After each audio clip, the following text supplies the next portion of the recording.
The sheriff laughed when she stepped down off the train. A girl in a torn red dress, limping in shoes that had given up 2 states back with a $500 bounty on her head. He thought she would not last the winter. He did not know the three Thorne brothers were already watching from the shadows, and he did not know what kind of woman she really was. Now let me tell you what happened next. The wind came down off the Bighorn Mountains the way it always did in late October, carrying the smell of pine sap and coal stone and something else that the old men in Red Hollow swore was the smell of approaching snow. It came through the gaps in the train station roof and made the lanterns swing on their chains. It came under the doors and through the loose boards in the platform. It came into the bones of every man and woman waiting for the 6 o'clock train from Cheyenne, and it whispered the same thing to all of them. Winter is coming, winter is coming, winter is almost here. They called it a joke. The men of Red Hollow thought they were mighty clever. Sheriff Augustus Blackwood, with his gold tooth catching the lantern light and the smile of an old wolf, had decided to teach the three Thorne brothers a lesson.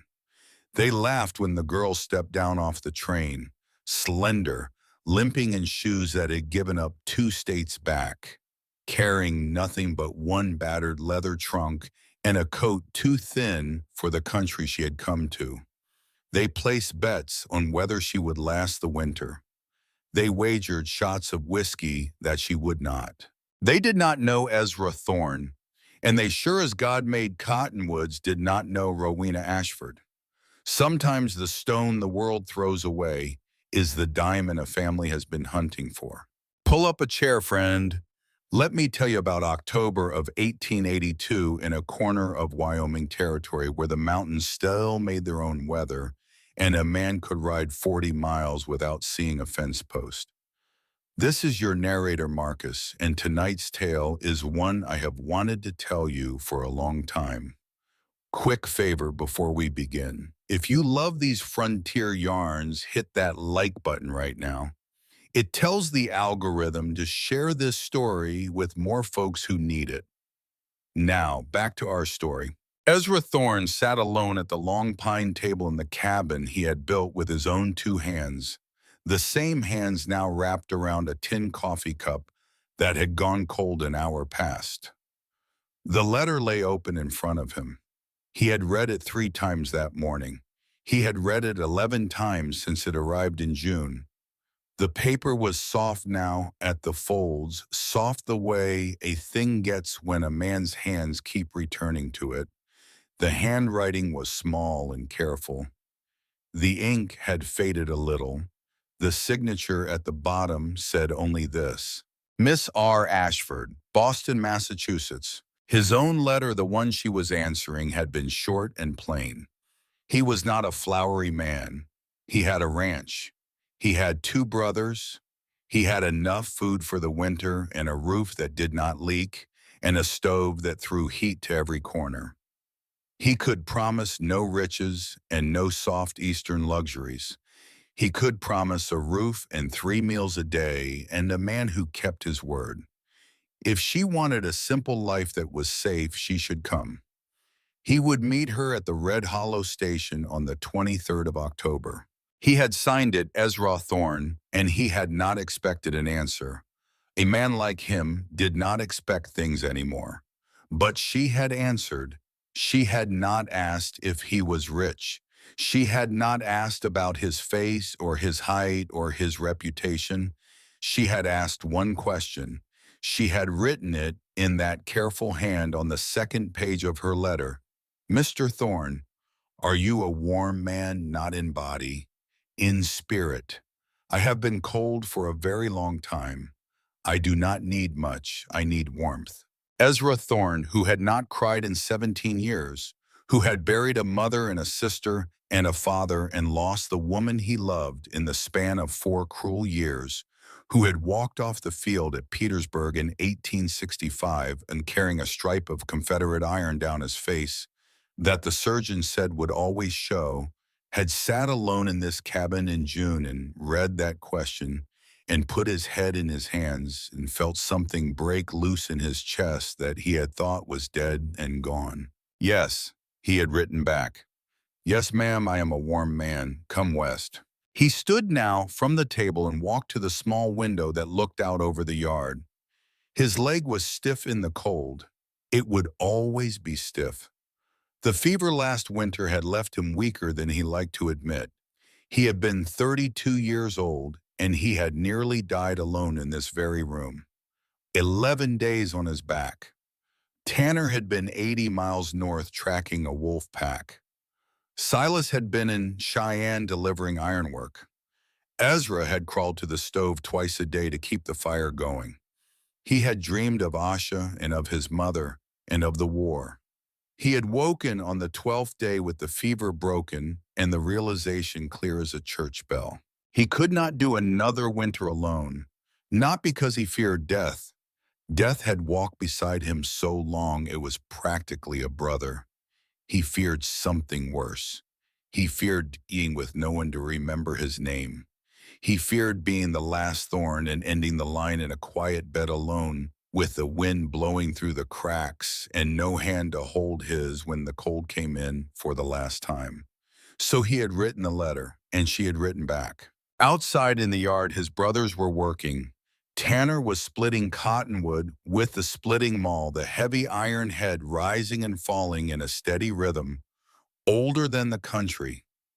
Tanner was 31 years old, 6'3", lean as a whip with chestnut hair grown long enough to brush his shoulders. He was missing the little finger on his left hand. A grizzly bear had taken it 3 winters past on a trap line up in the Bighorns. Tanner had cauterized the stump himself with a heated knife blade, and he had not made a sound. He had finished the trap line. He had come home 4 days later with a beaver pelt for his trouble and a story he refused to tell. Beyond Tanner. Silas was working at the forge. Silas Thorne, 29 years old, 6'4", the broadest of the 3 brothers with shoulders that the village smith in Red Hollow envied openly. Silas swung the hammer in long, slow arcs. The iron rang against the anvil. Sparks jumped up into the cold air. He was making horseshoes for the trip to town tomorrow. He had been at the forge since before sunrise. He had not spoken a word since the day before, and that was nothing unusual. Silas spoke when he had to. The old wound in his throat made every word a labor. He had been 16 years old when the Crow raiding party came down out of the high country and burned the original Thorne homestead. An arrow had taken him through the side of the neck. The doctor in Cheyenne had said he would never speak again. The doctor had been wrong, but only just. Silas spoke when the words mattered. Watching them, Ezra felt the weight of what he had done. He had written for a wife. The wife was coming today. The brothers had agreed without argument. They were the only family he had. They were the only family any of them had. They had buried their mother and their little sister Mary Ann together in 1869. They had buried their father a year later. They had buried 100 private hopes between them. The cabin he had built was big enough for a family. He had always known he was building it for a family. He had just never quite admitted it to himself until last winter when the fever came. He folded the letter carefully and slipped it into the breast pocket of his shirt. The letter would ride to town with him. He wanted her to know he had carried it.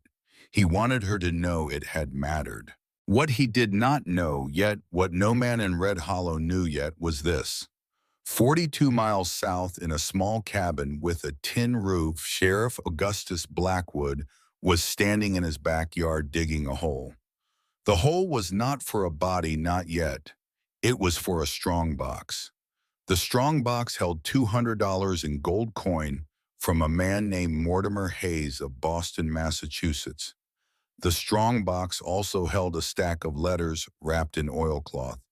The letters were dated as far back as 1867. They named towns. They named families. They named a Apache woman called Asha, and the date she had been taken from a homestead called Pike Ridge. They named the price Hayes had paid Blackwood to bring back his missing fiancée. The fiance's name was at the top of every letter. Miss Rowena Ashford. Now, friend, I want you to picture this carefully, because what happens next is the part of the story I think about most often. You will see why. 2,000 miles east, the train from Boston was 3 days out of the Mississippi and shaking through the high plains under a sky the color of cold steel. In the luggage car behind a stack of freight crates and a rolled-up rug bound for some Cheyenne hotel, Rowena Ashford sat with her knees drawn up to her chest. She had been hiding in this car for 3 days. She had eaten one piece of dry bread per day, stolen from a basket meant for the dining staff. She had drunk water from a stoppered tin bottle that she refilled when the train stopped at the small mountain stations. She had not bathed. She had not changed her clothes. The crimson velvet traveling dress that had been her mother's was torn at the right shoulder where she had caught it on a freight latch in St. Louis. The lace cuffs were gray with soot. A thin gold chain at her neck held a small cameo locket that had been her grandmother's. Inside the locket was a pressed sprig of yarrow. She was 24 years old. She had been engaged to a man old enough to be her grandfather. She had run from her own wedding. She had spent the last of her money at the ticket counter in Boston, and then she had been robbed in St. Louis by a man who smiled at her on the platform and held the door for her and slipped his hand into her purse while she thanked him. She had thought that night in the cold of the freight yard that she would die before she reached Wyoming. Then she had read his letter again. She kept it folded against her chest inside the bodice of her dress, where the warmth of her own body had kept it dry through 3 nights of hard travel. She had read it so many times she could speak it from memory. She had whispered it to herself in the dark when the rattle of the train threatened to shake her courage out of her. Yes, ma'am, I am a warm man. Come west. Marcus, your narrator breaks in here for a moment, friend, because I want you to feel what she was feeling. You have known cold like that, have you not? Not the cold of a room, the cold of being utterly alone, the cold of having no one in the wide world who would know if you lived or died on a particular Tuesday in a particular freight yard.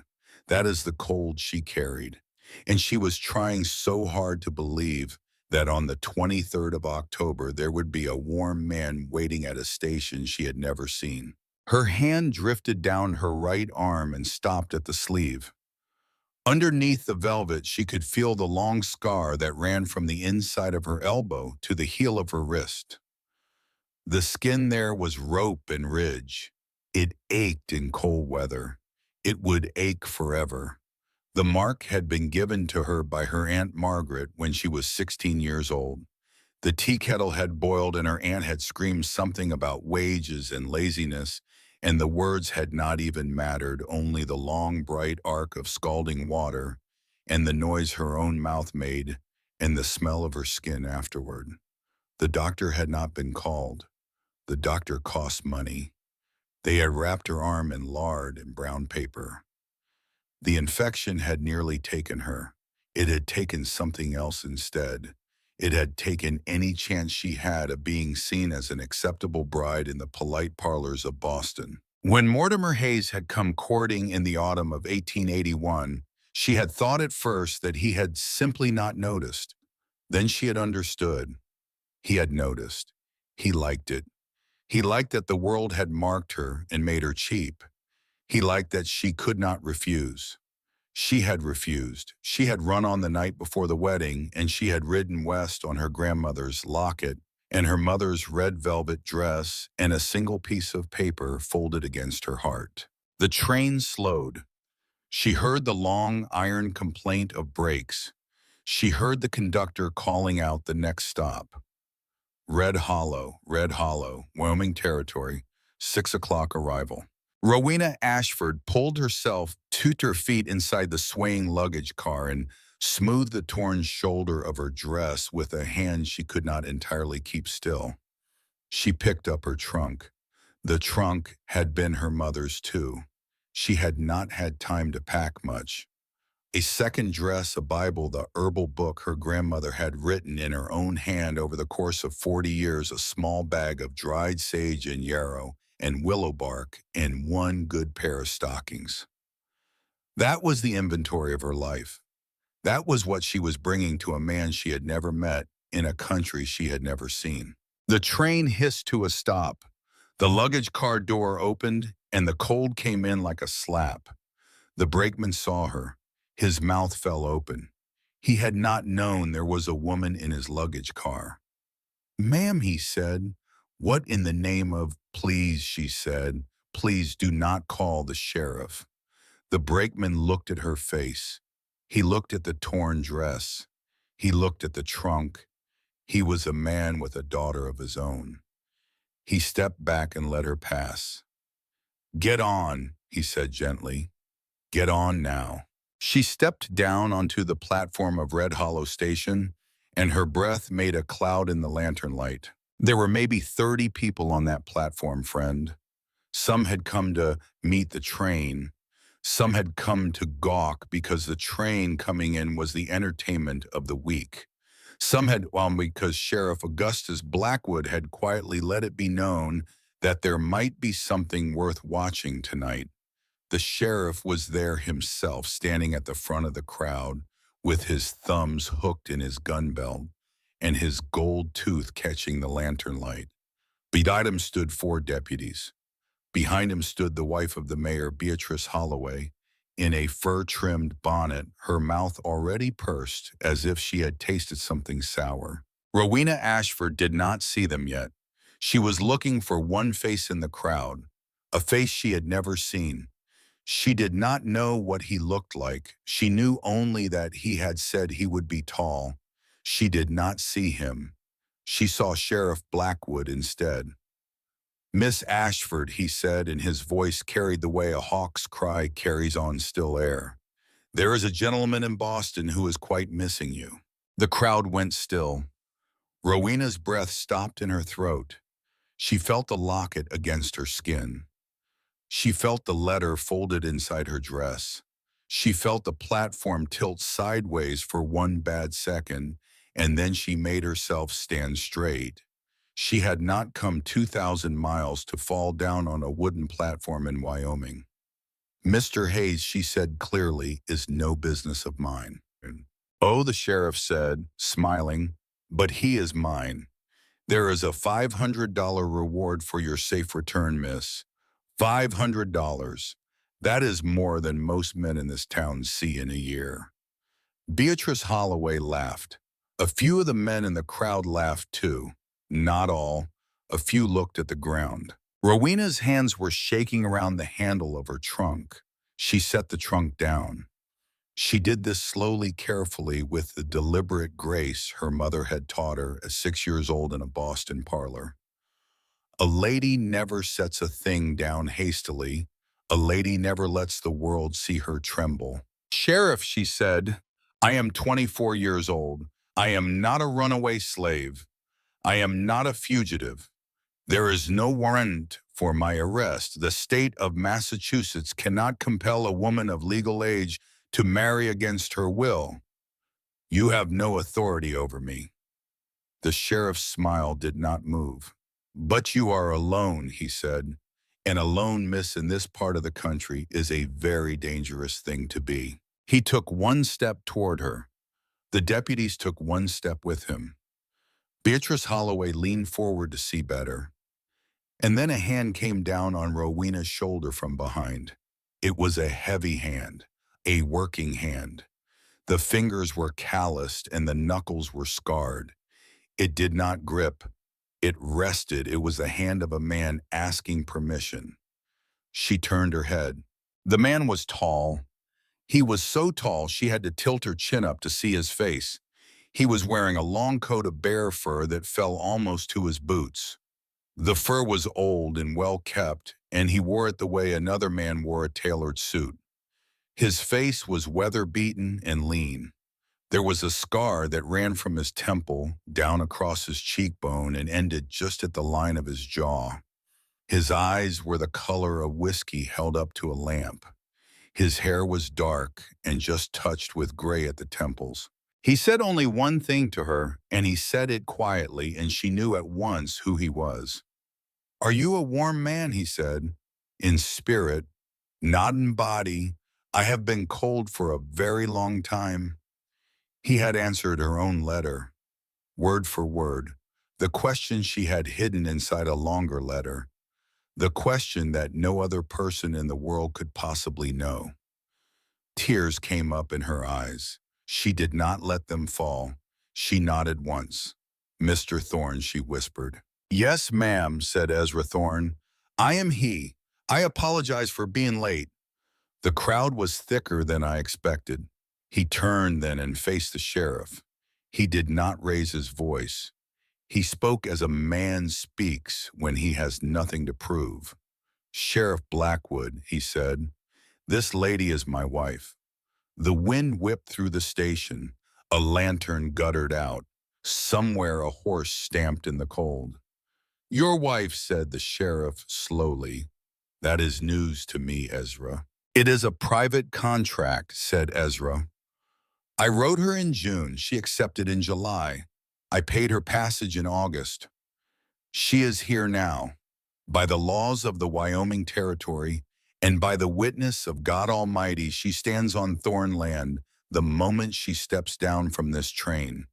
She did so 8 minutes ago. She is mine to take home." A murmur rippled through the crowd. Beatrice Holloway pressed her gloved hand to her mouth in a parody of shock. The sheriff's smile widened, and now it was a wolf's smile, and the gold tooth shone. "Prove it," said the sheriff. Ezra did not move. He did not need to. From the back of the crowd, a small man in a flour-stained apron stepped forward. Pete Fisher, the storekeeper, 47 years old, a widower. He had owed Ezra Thorne for 9 years, ever since Ezra had pulled his 8-year-old son out of a snowbank during the blizzard of '73. Pete Fisher had a son today because of Ezra Thorne. He had not forgotten. "I have his receipt," said Pete Fisher to the crowd. He held up a slip of paper. "I have his receipt for the passage of one Miss Rowena Ashford from Boston, Massachusetts to Red Hollow, Wyoming, paid in full on the 18th of August by Mr. Ezra Thorne in the amount of $23.40. He has been at that station every day for a week waiting for her train. The passage was paid in good faith and in advance of the lady's arrival. By any honest reading of the law, this is his bride." Sheriff Blackwood's smile flickered. "It flickered, friend, and I want you to remember that. Because that little flicker, that one small twitch of the wolf's mouth is the beginning of the end of Augustus Blackwood. He does not know it yet. We do." Rowena turned and looked up into the face of the man who had just claimed her in front of 30 people. She did not know him. She did not love him. She had spent 3 days in a fray. She was bone-tired and half-starved, and her right arm was on fire from the cold. But she looked into his whiskey-colored eyes, and she saw something there that she had not seen in a Boston parlor, and had not seen in her aunt's kitchen, and had not seen in Mortimer Hayes' velvet drawing room. She saw a man who would not flinch, not for her, not for anyone. She put her hand on his forearm. The bare fur was soft. The arm beneath it was iron. "Take me home," she said quietly. "Yes, ma'am," said Ezra Thorne. He bent down. He picked up her trunk as though it weighed nothing, which to him it nearly did. He turned her toward the south end of the platform with his other hand at the small of her back, gentle and sure. The crowd parted for them. And only then, friend, only then did the two figures step out from behind the freight cars at the south end of the platform. One was a tall, lean one with chestnut hair to his shoulders, leaning easy on a Winchester rifle. The other was even taller and broader. His arms crossed his face like a stone carving in the lantern light. Tanner Thorne, Silas Thorne. They had been there the whole time. They had watched the sheriff. They had counted his deputies. They had picked their shots. They had not needed to take them. But every man in that crowd understood now that they would have if their brother had asked. Tanner walked up and took the trunk from Ezra's hand. "Light enough, ma'am," he said with a half smile. "I expected a Boston girl to bring half her city with her." "I had to leave most of my city behind," said Rowena. "It was not as friendly as I had hoped." Tanner's smile widened. He liked her at once. He had not expected to. "Welcome to Wyoming, Miss Ashford," he said. Silas said nothing. He took a heavy buffalo robe from over his arm and laid it across the seat of the wagon. He did not look at her face. He looked at her hands, which were trembling around the locket at her throat. He nodded once to himself. He had decided something. None of them knew what yet. Neither did he fully. Ezra lifted her up onto the wagon seat. The wagon was a sturdy buckboard with 2 mules in harness. The mule's breath steamed in the lantern light. He climbed up beside her. Tanner mounted his roan mare Juniper and took the lead. Silas walked behind the wagon with the Winchester in his hands. He would walk the first 3 miles to be sure no one followed. The wagon rolled out of Red Hollow Station with the 4 of them in a trunk, in a coat of bear fur, in a torn red velvet dress, in the entire weight of one woman's hope. Sheriff Augustus Blackwood watched them go from the platform. The gold tooth was hidden behind his closed mouth now. The smile was gone. Beatrice Holloway tugged at his sleeve and said something sharp. He shook her off. He was already calculating. 3 weeks until the deep snow. 3 weeks until the high passes closed. 3 weeks to get the girl back to collect his $500 from Hayes in Boston and to settle an account that had been open with the Thorne family since November of 1873, when he had stood as a young deputy on this very platform and watched a Apache woman named Asha and her 2 children loaded into a wagon bound for an Arizona reservation she would not survive. He had ridden in that posse. He had not been the one who gave the order, but he had ridden, and Ezra Thorne had been in town that day trading for an axe, and Ezra Thorne had come home to an empty cabin and a torn shawl on the floor and the smell of strangers in his bedroom. Ezra Thorne had ridden into Red Hollow 3 weeks later, looking for Augustus Blackwood with a gun on his hip. Blackwood had been smart enough to be in Cheyenne that week. By the time he came back, Ezra Thorne had returned to the mountain. He had not come back down for 9 years. Now Blackwood had a chance to finish what he had started. He had $200 in gold from Hayes already. He had a stack of letters that would, if he was honest, hang him from the nearest cottonwood if anyone in authority ever read them.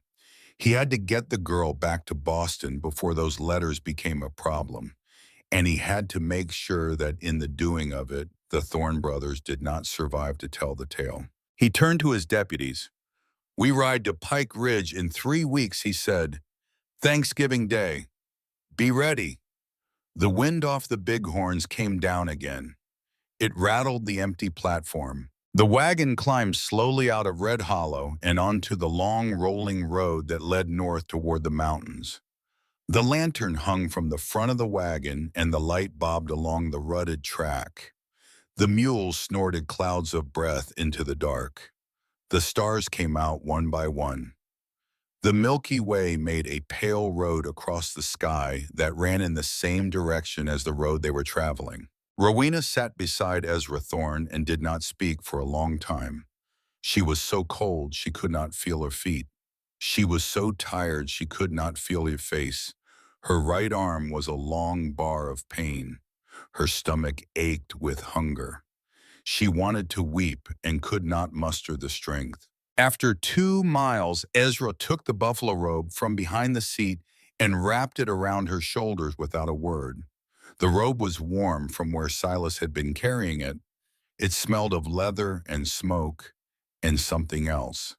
She would learn later that it smelled of Silas himself, the cleanest thing on the place. After 3 miles, Ezra reached into his coat and brought out a small package wrapped in brown paper. He handed it to her. "Eat," he said.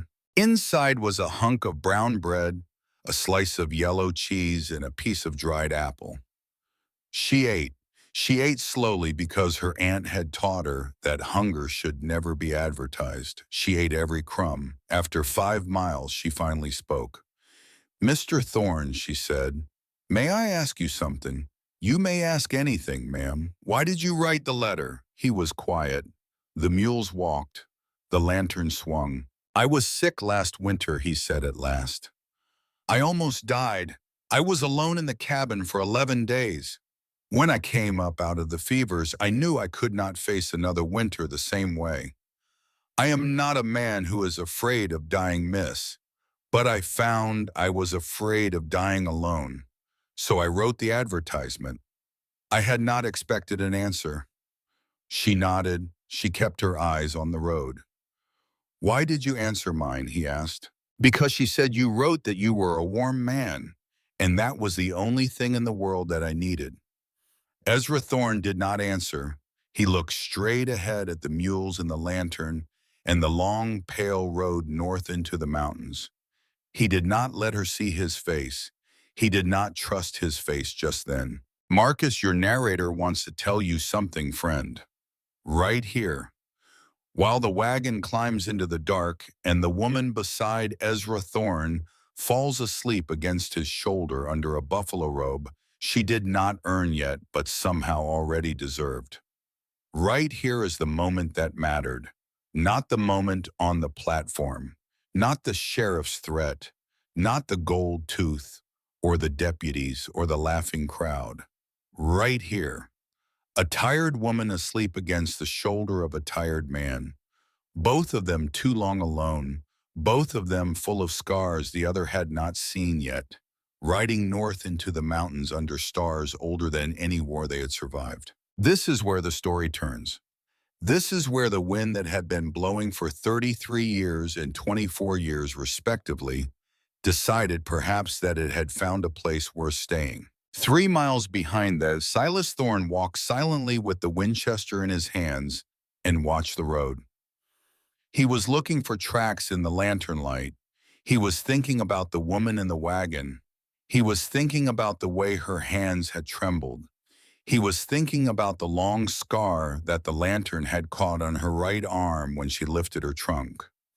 He was thinking about a sister named Mary Ann who had died when he was 16 years old, who had been 8 years old and afraid of the dark, and how he had not been able to save her. He was thinking that he had been given perhaps a second chance, not to be a husband. He did not think of himself that way. To be a brother. To stand between a small woman and the dark the way he had not been able to stand for Mary Ann. He saw something then that he did not tell the others about until the next morning. Hoof prints, 3 sets, fresh, heading north on the shoulder of the road a quarter-mile off the wagon track paralleling them at a careful distance. Someone was already following them. He did not call out. He did not run forward. He lowered the Winchester to his hip and walked on his eyes, moving steadily over the dark hills on either side of the road. And in the cold air of that October night, a single thought formed itself in his throat and pressed against the old wound and made him swallow hard. He was glad she was here. He was glad his brother had written the letter. He was glad of all of it because for the first time in 13 years, Silas Thorne had found something worth being silent for. The wagon climbed into the high country. The stars wheeled overhead. The cabin was still 2 days away. And 42 miles behind them in the backyard of his cabin, Sheriff Augustus Blackwood finished burying his strongbox and stood up and brushed the dirt from his hands and looked north toward the mountains where the lantern of one wagon was no longer even a memory of light. He smiled. The gold tooth was very bright in the dark. 3 weeks, he said softly to no one. 3 weeks, and we will see Ezra Thorne. We will see how warm a man you really are. The wind came down off the bighorns again. It had no opinion. It blew where it pleased. But somewhere ahead of the wagon in a cabin in a small valley with a cottonwood tree at the edge of the yard, the stove was already lit. The kettle was already on. A chair had been pulled close to the fire. A wool shawl had been laid across the chair. It had been Silas's idea. He had set it out before they rode for town. He had wanted her to walk into a warm room. She would, in 2 days. She would walk into that room and she would set down the trunk that held a Bible and an herbal book and a small bag of yarrow, and she would look at the chair by the fire and she would understand. The first hard frost of the season came down in the night while the wagon was still on the road. Rowena Ashford woke before dawn to the feel of cold seeping up through the buffalo robe and into her bones, and to the soft snorting of the mules in their harness, and to the quiet certainty that somewhere very close to her there was a man she did not know. Her cheek was resting against rough wool. The wool smelled of pine smoke and saddle leather and something faintly clean like soap made with sage. She did not move for a long moment. She lay there and listened to her own breath and his and tried to remember where she was. Wyoming, the wagon, the man named Ezra Thorne. She sat up carefully. The first thin light of morning was just rising over the hills to the east. The world was gray and cold and silent. Ezra was awake. He had been awake for a while. He held the reins in his big calloused hands and did not look at her. He had let her sleep against his shoulder for hours, and he had not moved a muscle to disturb her. "Good morning, ma'am," he said quietly. "Good morning, Mr. Thorne." She sat up straight and tried to smooth the hair that had come loose from its pins. The torn shoulder of her dress had been pinned together while she slept. She touched the pin with her fingertips and looked at him. He shrugged one shoulder. "Tanner," he said. "He has fast hands. Pull up your collar, friend, and listen close. Because what comes next is the part of the story that the men in Red Hollow could not have predicted, and I doubt very much that Ezra Thorne could have either. They were one day out of the station and one day from the cabin at Pike Ridge, and the journey itself was about to teach Ezra Thorne something about the woman his letter had brought home. The land rose, the wagon climbed slowly out of the lower valleys and into the foothills of the Bighorns. The cottonwoods along the creek lines had gone yellow and were dropping their leaves in slow spirals. The grass on the high benches was the color of old gold. Hawks turned in the sky overhead. A single bull elk crossed the road in front of them, at noon paused to look at them with eyes the color of wet stones and walked on. Tanner rode point on Juniper, his Winchester, across his saddle. Silas walked behind the wagon with his own rifle in his hands. Neither brother had said much since the station. They were watching the country. They were also watching her. Rowena understood that she was on trial. Not by Ezra, who had already made his decision in front of 30 witnesses on a wooden platform. By the brothers, the two big silent men who had taken positions in front and behind without being asked. They were the keepers of Pike Ridge. She knew that the way a woman knows things, they would judge her by what she did in the next 2 days, not by what she said. She decided very quickly that she would not try to impress them. She did not have the strength to perform. She would only try to be useful. At the noon halt by a small creek, she climbed down from the wagon without waiting for help. Her right arm screamed at her under the velvet sleeve. She set her teeth and ignored it. She walked to the creek bank, knelt down and began to gather sticks. Dry sticks, the right kind. Old willow and aspen, no green wood, no rotten wood. the dry standing pieces that would catch quickly. Ezra watched her for a moment from the wagon. "She knows how to lay a fire," he said quietly to Tanner. Tanner had already noticed. "She is not a parlor girl," he said. "Or she was once, and she is not anymore. She built a small fire neat and quick in a ring of stones. She struck the flint herself. She did not ask for matches. She did not ask for help." The fire caught on the second try. Silas walked past her with the kettle and set it down on the stones. He did not look at her face, but as he turned away, he reached into the pocket of his heavy wool coat and brought out a small twist of brown paper. He placed it on the rim of the kettle. Then he walked off toward the wagon to tend the mules. She picked up the twist of paper. Inside was a pinch of dried tea leaves. Real tea. Black tea. The kind that came west in tins from China by way of San Francisco and cost nearly $1 a pound at any decent store. She looked up. Silas had his back to her. He was checking the mule's hooves one at a time with the slow, patient care of a man who had been a smith all his life. She made the tea. The brothers drank coffee. She drank tea. Ezra watched her hands wrap around the small tin cup and watched her close her eyes for 1 second when the warmth touched her fingers. He did not say anything, but he understood then that his brother Silas had seen her shaking the night before and had remembered and had given her the only luxury they carried on the place. "Now, friend, you might think that was a small thing, a pinch of tea and a twist of paper. But I want to tell you something that I learned a long time ago at my own grandfather's stove. The way a man like Silas Thorne loves a person is not the way the books tell it. It is not flowers and not poetry and not pretty speeches. It is a pinch of tea on the rim of a kettle. It is a buffalo robe laid out before he rode for town.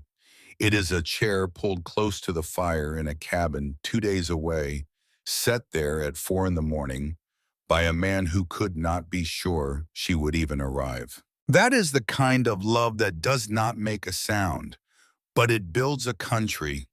They rode on. In the afternoon, the trouble started. The lead mule, a big red animal named Solomon, began to shake his head and stagger. His mouth was foaming, his belly was tight. Tanner reined Juniper around and trotted back to the wagon and dismounted before Ezra had finished pulling the wagon to a stop. Ezra climbed down. He ran his hand along Solomon's flank and pressed gently against the belly. The mule grunted and pulled away. Ezra's mouth tightened. "Bad water," he said, "or wild parsnip in that last meadow. Either way, he is going down if we cannot turn him around." "How far to the next cabin?" Tanner said. 18 miles, said Ezra. "Maybe 20. We will not make it before dark with the sick mule. And if he goes down, we are afoot in the high country with a winter storm 3 days behind us." Rowena was already off the wagon. She had her trunk open in the bed and was digging through it with the desperate efficiency of a woman who knew exactly what she was looking for. The grandmother's herbal book came out first. She set it aside. Then a small leather pouch with a drawstring. She loosened it. "Mr. Thorne," she said, "may I see his mouth?" Ezra turned his head and looked at her. The whiskey-colored eyes did not change, but something behind them did. "Be my guest, ma'am." She walked to Solomon's head. The mule was 3 times her weight, and his eyes were rolling.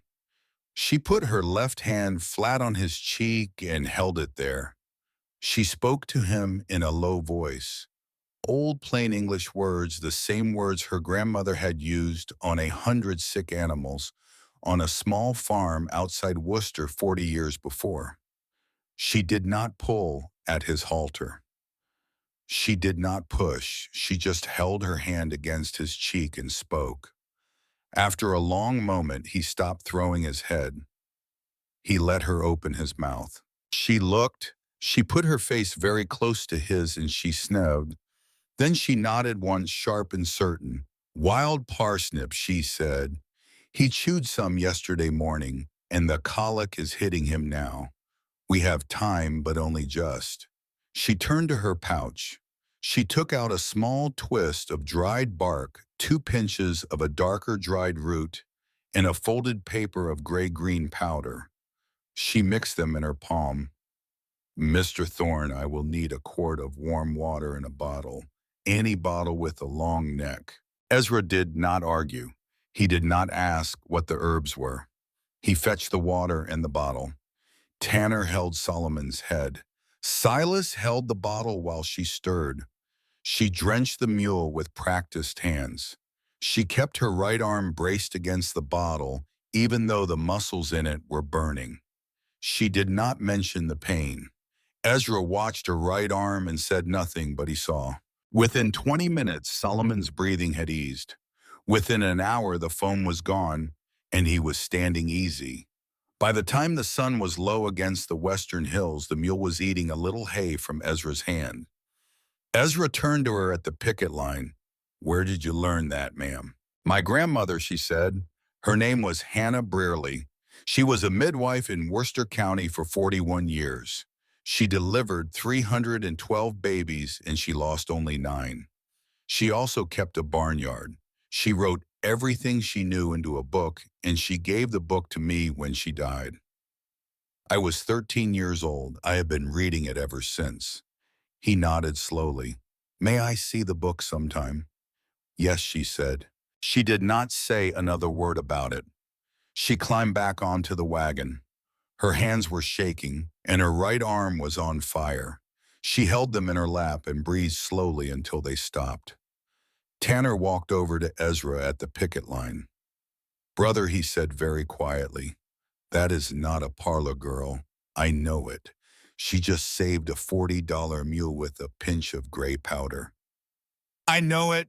Tanner looked back at the wagon. Rowena was sitting straight on the seat with her hands folded in her lap and her eyes on the road ahead. The dying sunlight came in low across the high benches and caught the pale gold of her hair under the bonnet. You wrote a good letter, Ezra said Tanner. Then he walked away. That night they camped in a small grove of cottonwoods in a hollow out of the wind. Silas built the fire. Tanner cooked. He fried bacon and warm beans and made fresh biscuits in a Dutch oven set in the coals. The smell rose into the cold air and made Rowena's stomach clench so hard she had to look at the dark to keep her composure. When the food was ready, Tanner served her first, even before his brothers. He handed her a tin plate piled high with bacon and beans and a hot biscuit split open and dripping with bacon grease.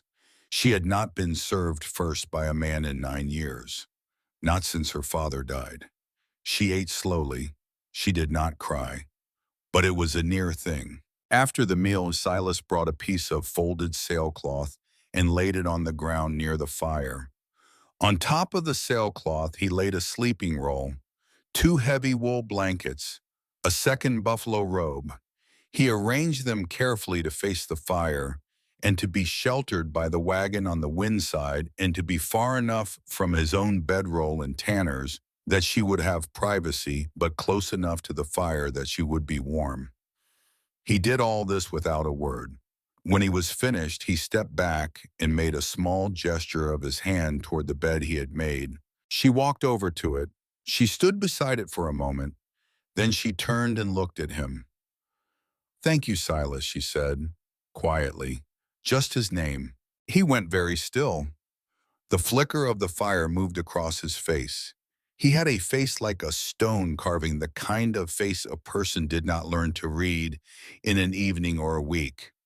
But in that moment, Rowena saw something move in his eyes, and what moved there was so naked and so simple and so good that she had to look away to spare him the embarrassment of being seen. Welcome, ma'am, he said. The word came out hoarse and slow, the way every word came out for him. But he had said it. He turned and walked off into the dark to check the picket line one more time. Ezra had been sitting by the fire with his coffee. He watched his brother go. He watched Rowena climb into the bedroll and pull the buffalo robe up under her chin. He watched Tanner sit down across the fire with a slow, knowing smile that meant his brother understood something Ezra was only just beginning to. "What?" said Ezra. "Nothing, brother." Tanner sipped his coffee. "Just thinking that we may have brought home more than a wife." Ezra did not answer. He drank his coffee. He looked at the figure of the woman lying in the firelight, small and quiet, and finally asleep without flinching. The second day on the road went easier. Solomon was strong again. The weather held cold and clear. They climbed steadily into the higher country, and the air thinned, and the smell of pine and snow grew sharper in the lungs. Rowena began to ask questions carefully about the country. "What is the elevation here?" she asked. 6,500 feet, said Ezra. "Pike Ridge sits at 7,200. We will gain another 700 feet today." "How cold does it get in the deep winter?" 40 below sometimes. "With wind colder, you will not go outside in that without me or one of the boys with you." She nodded. "How far to the nearest neighbor?" Ezra hesitated. 42 miles to the Calhoun place. "They are good people. Old Walt and his wife Emmeline. They have a daughter your age married and a son half grown. They winter in Cheyenne some years and stay home others. This year they are at home. We see them 4 or 5 times in a winter, weather permitting." 42 miles, she said quietly, "to the nearest neighbor." "Yes, ma'am." She did not say anything else. She looked out at the country. The country was vast and cold and beautiful and very, very empty.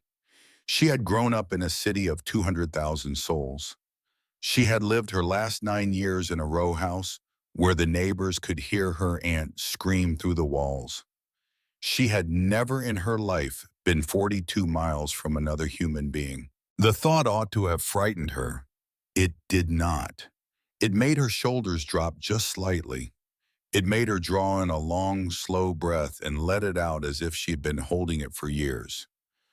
Ezra saw the breath. He understood. "It is quiet up here," he said. "That bothers some folks. It does not bother me." "I did not think it would," he said. Now, friend, here is something you may not have thought of, but I want you to think of it now. There are two kinds of people in this world. There are people who hear silence and feel afraid. And there are people who hear silence and feel finally at peace. Most of the people who watch this story tonight know which kind they are. Most of them have lived long enough to learn. And most of them, like Rowena Ashford, on the second day of her ride into the Bighorns in October of 1882, would have taken that long, slow breath at the same moment she did. That is why this story is for you, because you understand her. You have been her in your own life, in your own way. You know what it is to be tired of the noise of a world that did not want you anyway. Stay with me. The cabin is just over the next ridge. In the late afternoon of the second day, Tanner rode back from a scout up ahead and reined Juniper alongside the wagon. "Tracks," he said quietly to Ezra. Ezra's eyes did not change, but his hands tightened slightly on the reins. "How many?" "3 riders. Shod horses. Half a mile west of the road paralleling us. They have been with us since yesterday morning." Ezra was silent for a moment. "Silas knew last night," he said. "He did. He pointed them out to me before dawn. We did not want to alarm you in front of the lady." Ezra nodded slowly. "Are they closing?" "No, they are pacing us. They want us to know they are there, or they do not know how to ride quiet, which I doubt given the prince. These are not cowboys. These are deputies, or men paid by deputies." Rowena had heard every word. She kept her face calm. Her hands had begun to tremble in her lap, and she folded them tight to make them stop. "Mr. Thorne," she said, "may I ask whether this is on my account?" Ezra looked at her. He did not lie. "Most likely, yes, ma'am. The sheriff does not let go of money he has been promised." "I should not have come," she said very quietly. "I have brought trouble onto your house." He turned to her then. He turned his whole body on the wagon seat, and he looked at her with the whiskey-colored eyes that did not flinch for anybody. And he said something she would remember, friend, until the day she died. "Miss Ashford," he said, "the trouble has been on this house since November of 1873. You did not bring it. You only brought a reason to finish it." She looked at him. She did not understand yet. She would understand soon enough. Tanner kicked Juniper into a trot and rode ahead again. Silas, walking behind, raised his hand once, a small gesture, 2 fingers up. Tanner caught the gesture out of the corner of his eye, the way he always seemed to catch his brother's signals without ever quite turning his head. Silas was telling them. He had counted. 3. Still 3. Still pacing. Not yet closing. The wagon rolled on. In the last hour before sunset on the second day, they came over a long, low ridge, and Pike Ridge opened up below them. Friend, you have to picture this. A small valley cut into the side of the mountain like a bowl. A creek running through it, cold and clear from a spring that never froze even in the worst winters. A meadow that had been hayed in September and stood now in clean stubble. A barn of hand-hewn logs that was older than any of the brothers. A larger cabin, also of logs, with smoke rising straight up from the chimney into the still cold air. A corral with 4 horses inside. A chicken coop. A small kitchen garden put to bed for the winter under a cover of straw. And on the southern edge of the yard, standing alone, an enormous cottonwood tree, the leaves all gone now, the bare branches white against the sky. The cabin was lit from inside. The windows glowed orange in the dusk. Rowena Ashford stopped breathing. She did not know it, but in that moment she had her first real understanding of what it meant to come home. She had never had a home. She had had a house with her parents that had been taken by the cholera. She had had a house with her aunt that had been a prison. She had had a few rooming houses in Boston when she had tried briefly to make her own way. None of those places had ever been hers. Pike Ridge was not hers either. Not yet. But it was the first place she had ever looked at and felt in the deep marrow of her bones that it could be. Ezra stopped the wagon at the top of the ridge for a moment. He let her look. He did not say anything. He just sat with the reins loose in his hands and let her see it. After a long time, she said softly, "You lit the stove." "Silas lit it before we left, ma'am. 3 days ago. He kept it banked so it would still be warm when we returned." 3 days. Yes, she turned her face away from him so that he could not see her eyes. The wagon rolled down into the yard. Tanner had gone ahead and put Juniper in the corral. Silas came down the slope behind the wagon in long, easy strides and went straight to the mules to unharness them. Ezra climbed down and reached up with both hands to lift Rowena to the ground. She was so light he thought for a moment that she might not be entirely real. She stood beside the wagon with her trunk at her feet and looked at the cottonwood tree. "That tree," she said, "that tree," said Ezra, "has been standing there since before any white man came into this valley. The Apache used to tie ribbons in its branches. They believed certain trees were chosen by the wind to stand witness. That one was such a tree." She nodded slowly. He had said Apache. He had not flinched when he said it. There was something behind the word. She didn't ask. She would not ask tonight, but she filed it away. He picked up her trunk. He carried it across the yard toward the cabin. She walked beside him. At the door he stopped. He set the trunk down. He took off his hat with his left hand. With his right, he opened the door. "Welcome home, Miss Ashford," he said. She stepped through the door. The cabin inside was not large, but it was clean. A long pine table ran down the center of the main room, big enough to seat 8. A black iron stove sat against the far wall, and the fire inside it was already murmuring. A heavy wooden rocking chair stood close to the stove. A wool shawl lay folded across the rocker. The shawl was dark blue, plain well made. A chair had been pulled close to the fire. The shawl had been laid across it, just as Silas had set it out before dawn 3 days before, when he could not be sure she would even arrive. Rowena set the trunk down. She walked across the room. She picked up the shawl.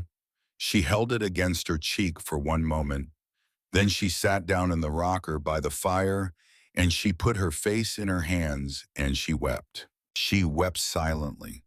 She wept the way a person weeps who has not been allowed to weep in 9 years.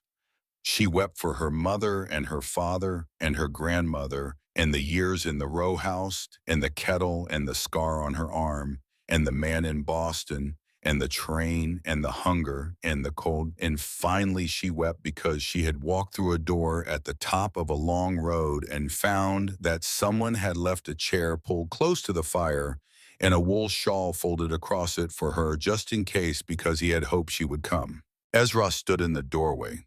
He did not come in. He understood that this moment did not belong to him. He set her trunk gently inside the door. He turned to leave her to it. In the yard, Silas had unharnessed the mules and was leading them to the barn. Tanner was carrying in firewood. The sun had gone down behind the western ridge, and the stars were beginning to show. Ezra closed the cabin door softly behind him. He walked out into the yard. He stood for a long moment in the cold air and looked up at the cottonwood tree. "Asha," he said quietly to the tree, the way he had said her name to that tree 100 times in 9 years. "Asha, my darling, I think I have done a thing that you would have approved of." The tree did not answer. It never did. But the wind came down off the bighorns just then, soft and steady, and stirred the bare branches once and was gone. He stood there until Tanner came up beside him with an armload of firewood. "Brother," said Tanner.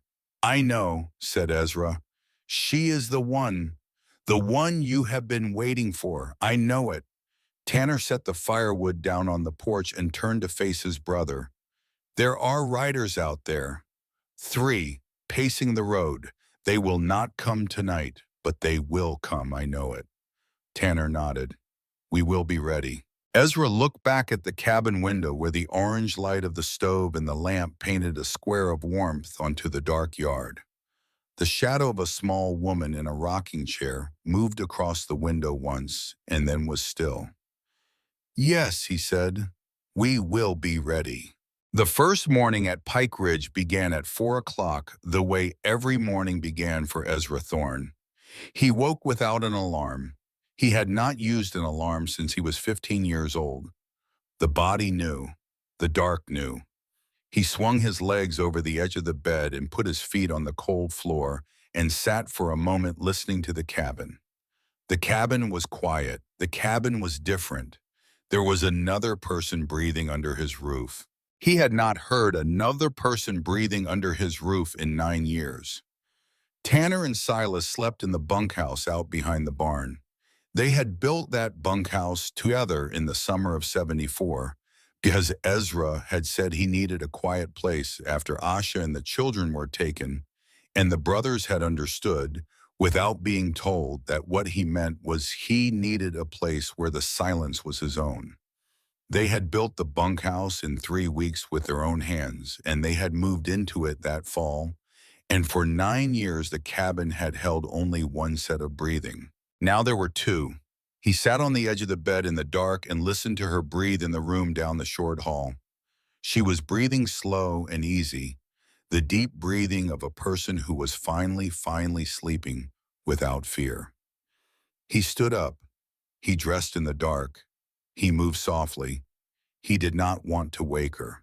He went out to the kitchen and stoked the stove. He put the coffee pot on. He pulled on his coat and his hat and stepped out into the yard and walked across the frosted grass to the barn. The mules were already standing at the door of their stall when he came in. They knew the schedule, too. He fed them. He milked Bessie the cow. He checked the chickens. He went to the wood pile and split a half a cord of cottonwood for the day. The axe came down in the cold air with a sound that carried half a mile across the valley. By the time the eastern sky was beginning to gray, he had a stack of firewood neat against the porch and a pail of fresh milk in the spring house and a basket of brown eggs in his hand. When he came back into the cabin, the lamp on the kitchen table was lit and Rowena was at the stove.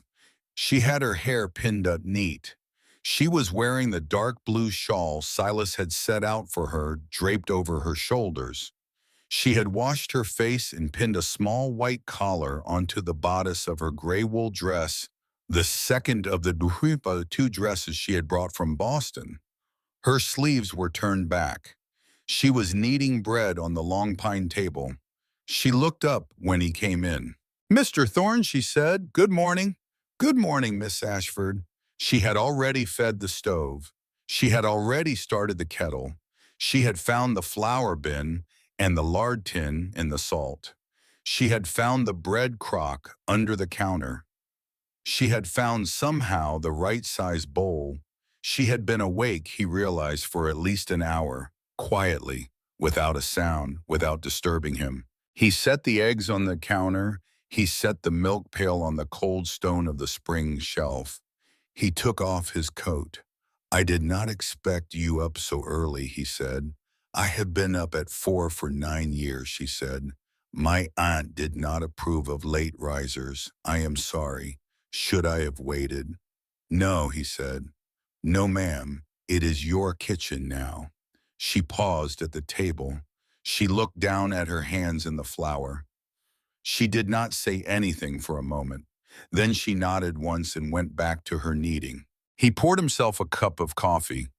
He sat at the table and watched her work. "Now, friend, I want to tell you something that men of a certain age understand and younger men do not. There is a particular kind of beauty in watching a competent woman work in a kitchen. It is not a beauty of the eye. It is a beauty of the soul. The way her hands moved, the way she folded the dough over on itself and pressed down with the heel of her hand, the way she rotated the bowl a quarter turn and folded again, the way she did not waste a single motion." Ezra Thorne sat at his own kitchen table on the first morning of his married life, and he watched the small woman from Boston knead bread, and he understood for the first time in 9 years that the cabin had been a building. It had not been a home. There is a difference. He had not known the difference until that morning. Tanner came in at 6. Silas came in at 6:15. Both of them stopped in the doorway and looked at the kitchen and looked at the woman at the stove and did not say anything for a moment because they too understood that something had changed. Rowena turned from the stove with a heavy iron skillet in her hand. She had braced the handle with a folded towel because the handle was hot. She had used her left hand. Her right arm hung carefully at her side, and the brothers saw that, and the brothers understood. She set the skillet on the trivet at the center of the table. The skillet was full of bacon and fried potatoes and the eggs Ezra had brought in. She had cut the potatoes thin. She had cooked the bacon until just crisp at the edges and still soft in the middle, the way a man wants his bacon when he has been splitting wood since first light.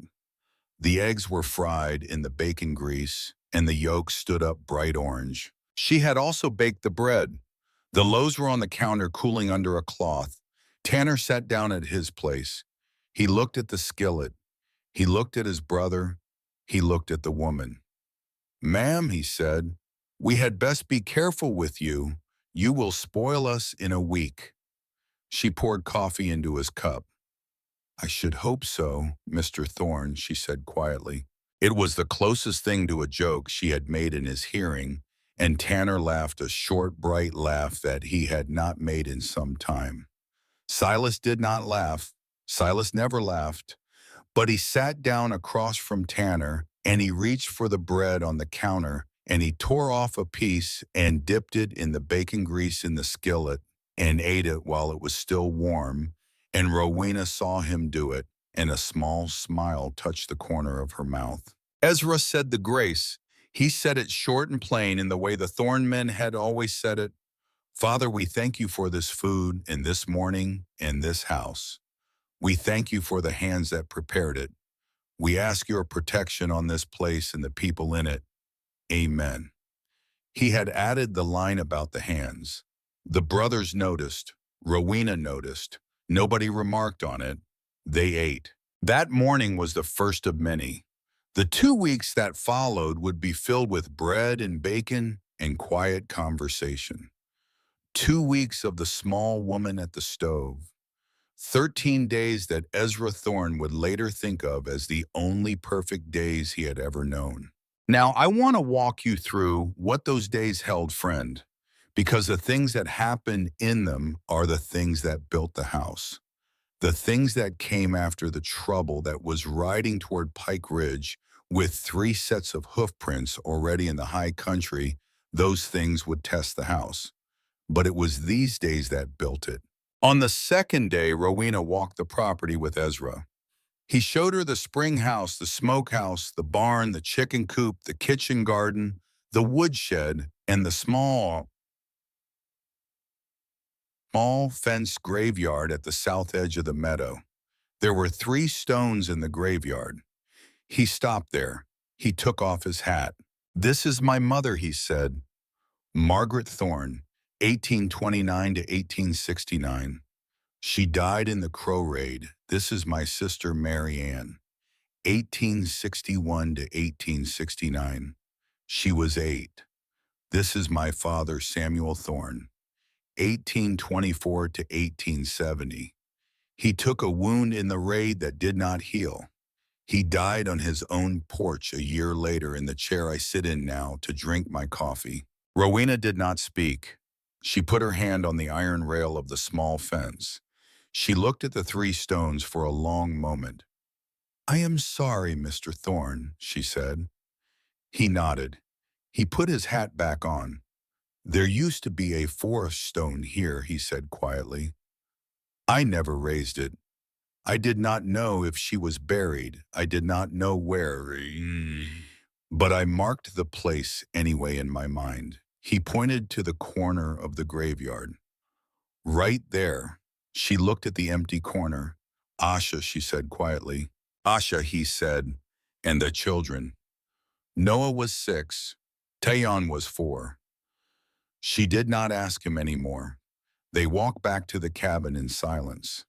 But that night after supper, while she was washing the dishes, she said to him without turning around from the basin, Mr. Thorne, when the spring comes, would you allow me to plant a small bed of wildflowers in that empty corner of the graveyard? Yarrow and prairie sage and the small white asters. Nothing fancy. Ezra was at the table mending a strap. He stopped mending. He looked at her back. Yes, he said. I would. She nodded once. She did not turn around.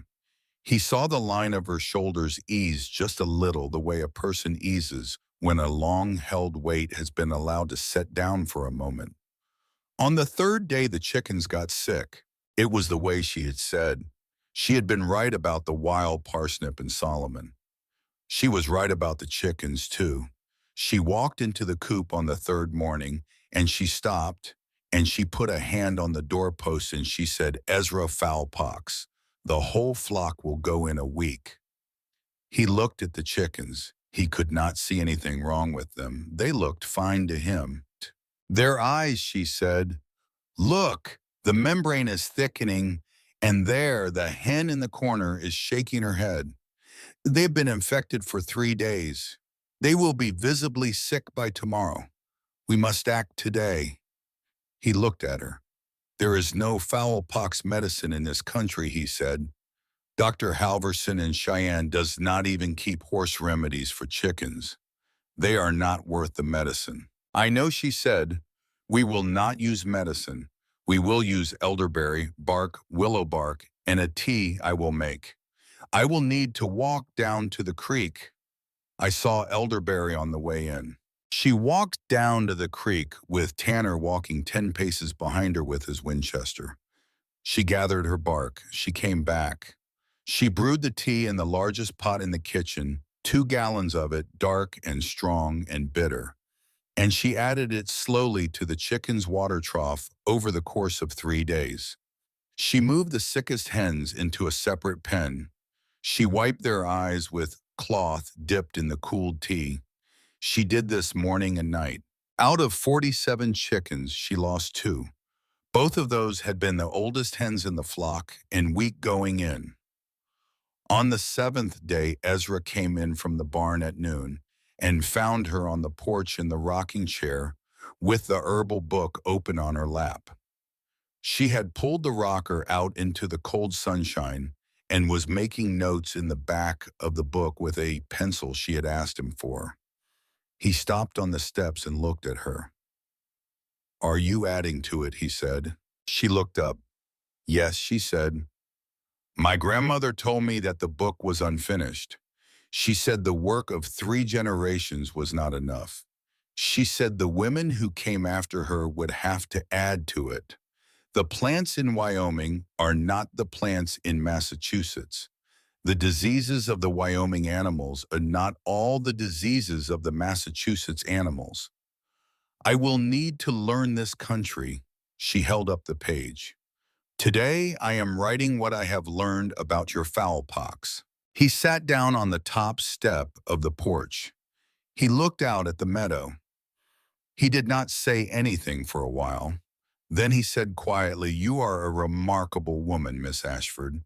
She closed the book on her finger to keep her place. She looked at the back of his head. She did not believe him at first. She had been told for 9 years that she was nothing. "Mr. Thorne," she said, "why do you call me Miss Ashford still?" He did not turn around. "Because," he said, "I have not yet earned the right to call you anything else." She sat with that for a long moment. The rocker creaked. The wind moved in the dry meadow grass. "Ezra," she said quietly, "my name is Rowena. My mother called me Rowan when I was a little girl. Nobody has called me that in 18 years. He turned his head. He looked at her over his shoulder. "Rowan," he said. "Yes," she said. "It is a tree," he said. "The mountain ash, a small hardy tree. It grows where other trees cannot." "Yes," she said. "My mother chose the name for that reason." He nodded. He turned and looked back out at the meadow. After a long time, he said, "It suits you." That was on the 7th day. On the 9th day, the storekeeper, Pete Fisher, rode up to Pike Ridge with his wagon. He was bringing supplies. He had brought on his own initiative 2 bolts of cloth, a sack of sugar, a tin of real coffee from Brazil, and a pair of women's boots in a small size.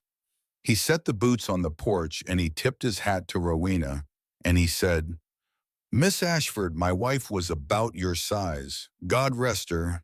She passed 3 winters ago. Her boots have been on a shelf since. They are good boots. I would be honored if you would accept them." Rowena thanked him. She took the boots inside. She came back out and she pressed a small loaf of her bread wrapped in a clean cloth into Pete Fisher's hands. "Mr. Fisher," she said, "take this home for your boy. Tell him a friend of his father's sent it." Pete Fisher looked at the bread. He looked at her. His eyes filled. He drove out of the yard 10 minutes later with the bread on the seat beside him and a piece of paper in his pocket that Ezra had handed him at the wagon. The paper was a list. The list was for things Ezra had not bought from him before: cloth, pins, a spool of good thread, a second lamp. That night in Red Hollow, Pete Fisher sat down at his own kitchen table and he wrote a letter. He wrote it slow because he was not a writing man. He addressed it to the United States Marshal at Cheyenne. He wrote that there was a matter at Pike Ridge that the marshal might want to know of concerning Sheriff Augustus Blackwood and a bounty from a man in Boston and certain old questions about a Apache woman named Asha that had never been properly answered. He sealed the letter. He gave it to the next eastbound rider in the morning. Pete Fisher did not know it, but he had just become the first witness for the prosecution in a case that would not be tried for another 10 days. On the 11th day, Silas brought Rowena something. He had been in the forge all morning. He had been working on something small. He had not let anyone see it. At noon, he came into the kitchen with a folded leather cloth in his hands. He set the cloth on the kitchen table. Rowena was washing dishes. She turned and dried her hands. Silas, she said. He nodded toward the cloth. She unfolded it. Inside was a small kitchen knife. The blade was 4 inches long. The steel was polished bright. The handle was made of antler, smoothed and rounded to the shape of her palm. He had measured her palm without her knowing somehow, perhaps from the dough she had kneaded that first morning, perhaps from the way she held a spoon. The knife fit her hand exactly. Along the spine of the blade in tiny, careful letters, Silas had stamped one word. Rowan, she looked up at him. Her eyes were full. He had heard her tell Ezra the name on the porch on the 7th day. He had been splitting wood 20 paces away. He had heard and he had remembered, and he had spent 4 nights in the forge making this. Thank you, she said. The word came out shaking. He nodded once. He turned and walked out of the cabin and went back to the forge and did not come out for another 3 hours. That night, Rowena sat by the fire and she held the small knife in her hand for a long time, and she did not say anything, and Ezra did not ask.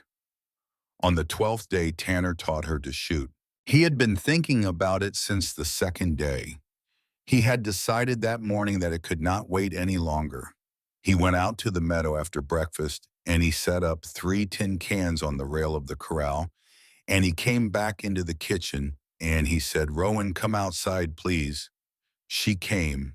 She was wearing her gray wool dress and the new boots and the dark blue shawl. Tanner handed her a small revolver. It was his own backup gun, a Colt 38, light, easy on the recoil. "I do not want to shoot," she said. "I know it," said Tanner, "but you are going to learn anyway. There are men coming, Rowan. We do not know how many. We do not know exactly when. I will not have you here without knowing how to defend yourself if I or my brothers cannot reach you." She looked at him a long time. Then she nodded. He showed her the grip. He showed her the stance. He showed her how to sight. He showed her how to breathe. He stepped back. He told her to shoot. She missed the first can. She missed the second. The third bullet clipped the edge of the can and made it ring. She looked at him. Again, he said. She fired again. The first can went down. She did not flinch. Again, he said. The second can went down. The recoil was making her right arm hurt. She did not say anything. Again. The third can went down. Tanner walked over and reset the cans. He came back. He looked at her. "You are not a parlor girl," he said. "I have been telling my brother that for 2 weeks. He is finally starting to believe me." She did not laugh. She did not smile. She just reloaded the gun the way he had shown her with steady hands, and she said, "Where do I put it when I am inside the cabin?" "Top right drawer of the kitchen dresser," said Tanner. "Loaded. The drawer is the closest to the front door. If anyone knocks and you are alone, you put your hand on that drawer before you answer. Always. Do you understand me, Rowan?" "I understand you," she said. "Good." He took the gun from her and reloaded it himself and put it in the drawer that very afternoon. That evening, Ezra came in late from the barn. The brothers had been talking. He had been listening to Tanner's report on the tracks. The three riders had been seen again that afternoon on the high benches above the south pasture at a distance of perhaps 2 miles. They had not come closer. They were waiting for something. Ezra came in and sat down at the table. Rowena was setting out supper. He watched her move. He watched her right arm, the way she held it carefully when she lifted the heavy stew pot. He thought about the scar he had not yet seen but knew was there. He thought about the small revolver in the top right drawer of the dresser. He thought about something he had been turning over in his mind for 3 days. "Rowan," he said. She turned. She held the wooden serving spoon in her hand. "I have a thing to tell you," he said. "Sit down." She sat. Tanner and Silas were already at the table. They looked at their brother. Ezra set both hands flat on the table. 10 days ago, he said a paper was nailed to our cottonwood tree. A knife held it there. Tanner found it on his morning walk. We did not show it to you because we did not want to frighten you in your first days. The paper was from Sheriff Augustus Blackwood. Rowena's hands went very still in her lap. The paper said that on Thanksgiving Day, the sheriff would ride to Pike Ridge with 10 men. He would take you back to Boston. He would burn this cabin if we resisted. Rowena did not move. She did not blink. She was very, very pale. "Today," said Ezra, "is the 7th of November. Thanksgiving Day this year is the 23rd. 16 days from now." She nodded once. She did not speak. She could not for a moment. "I am telling you now," said Ezra, "because you have a right to know. I am also telling you because we are not going to wait for him. We are going to ride to Cheyenne ahead of him. I am going alone. I will be gone 5 days. I will buy ammunition. I will send a telegram to the United States Marshal in Cheyenne requesting federal protection. I will return on the 20th of November, 3 days before the sheriff comes. We will be ready when he arrives." She finally spoke. "Why are you going alone?" she said. "Why not Tanner?" "Because," said Ezra, "Tanner needs to stay here with you. I trust him with the place. I trust Silas with the forge and the stock. But you, Rowan, you I will not leave in this house with anyone but Tanner. He is the best tracker in 3 counties. He will see Blackwood coming long before Blackwood sees him. You will be safer with Tanner here than with anyone else in Wyoming." She looked at Tanner. Tanner nodded once. She looked at Silas. Silas nodded once. She looked at Ezra. He was looking at her with the whiskey-colored eyes that did not flinch for anybody. "When do you leave?" she said. "Tomorrow morning," he said. "For light." She nodded. She stood up. She picked up the serving spoon. She finished serving supper. She did all of this with steady hands because she had decided somewhere in the past 2 minutes that she was not going to be the kind of woman who panicked at the dinner table. But that night, after Tanner and Silas had gone to the bunkhouse, after Ezra had banked the fire, after the lamp had been blown out, she stood in the doorway of her own bedroom in her nightdress and her shawl, and she watched him moving in the dark down the hall, and she said very quietly, "Ezra." He turned. "If you do not come back," she said, "I will find Sheriff Blackwood myself. Do you understand me? I will find him, and I will not be a forgiving woman about it." He looked at her down the dark hallway. The lamp was out. The only light was the orange glow from the bank stove far away in the kitchen. "I will come back," he said. "Promise me." "I promise you." She nodded. She stepped back into her room. She closed the door. He went to his own room. He did not sleep. He sat on the edge of his bed and watched the window until the first gray light began to show in the east. And then he stood up and dressed and went out to the barn and saddled his big bay gelding for the road to Cheyenne. He left at 5 in the morning. He did not wake her. He left a note on the kitchen table. The note said only this: Rowan, I will come back. If anything happens to me, the deed to this place is in the small box under the floor of the bedroom beside the bed, third board from the wall. The box is yours. The land is yours. Tanner and Silas know this. They have already agreed. You are a thorn now in everything but the law, and the law will follow when I return. Watch the road. Trust your hands. I am proud of you. Ezra. She found the note at 6 o'clock. She read it twice. She folded it. She put it in the pocket of her apron. She put her hand on the top right drawer of the kitchen dresser, and she felt the weight of the small revolver inside through the wood. The first day Ezra was gone, Tanner taught her something new. He took her out behind the barn at noon, and he showed her how to throw a knife, not for sport. For close work, he showed her how to hold it by the blade, how to pivot from the shoulder, how to release at the moment the wrist came level. The first knife she threw clattered off the shed wall. The fifth one stuck. By sundown, she could put 3 out of 5 into a fence post at 10 paces. She did not enjoy any of it, but she learned. That evening, Silas came into the kitchen and set a small thing on the table beside her plate. It was a leather sheath, hand-stitched, sized exactly for the kitchen knife he had made her. There was a strap on the back of the sheath that would tie around her thigh under her skirt.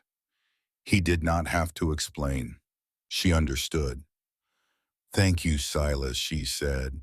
He nodded once and went back to the bunkhouse. That night, Tanner stayed in the cabin. He had told her at supper, with Ezra gone, he would sleep on a pallet in the front room near the door. Silas would sleep in the bunkhouse and watch the back of the property. They would trade off every other night for the 5 nights Ezra was gone. Rowena had not argued. She had only asked Tanner if he wanted blankets, and he had said, "Yes, ma'am, 2 if you can spare them." She had spared 3. On the second night Ezra was gone, she sat with Tanner by the fire after supper, and she finally asked the question she had been holding for 14 days. "Tanner," she said, "tell me about Asha." He did not answer right away. He looked into the fire. He set his coffee down. He was 31 years old, and his face in the firelight was older than that.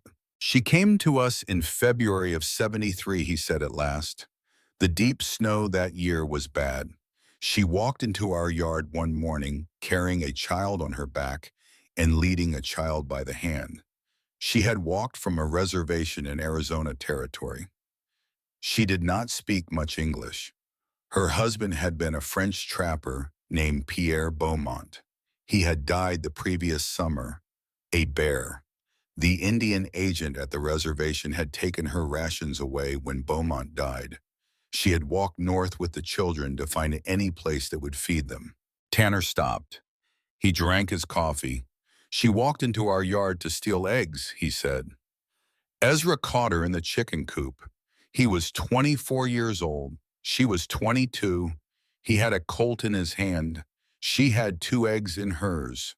"What did he do?" said Rowena quietly. Tanner smiled just a little, but the smile did not reach his eyes. He invited her in for breakfast. He fed her. He fed the children. He let them stay in the spare room. 3 days later, he asked her if she would like to stay through the winter. She said yes. She stayed. How long? 8 months. They were married in August of '73 under our cottonwood tree. Just the 4 of us and a circuit preacher who came through twice a year. Asha did not have a Christian name. The preacher asked her if she would take one. She said no. She said her name was Asha Beaumont Thorne, and that was enough. Rowena nodded. She kept her eyes on the fire. In November, Tanner went on. Ezra went into Red Hollow to trade for an axe. He was gone 2 days. While he was gone, Sheriff Blackwood, who was a young deputy, then rode up to Pike Ridge with 8 men. They told Asha she was an Indian living off a reservation without permission, that her marriage was not legal under federal law, that the children were not citizens. They put her in a wagon. They put the children in the wagon. They drove her south to the reservation in Arizona. Tanner stopped again. The fire popped. By the time Ezra got home, said Tanner, the wagon was 40 miles gone. He rode after them. He rode for 3 days without sleeping. He caught up to the wagon outside Cheyenne. There were 10 federal soldiers with the wagon by then. They told him if he came any closer, they would shoot him.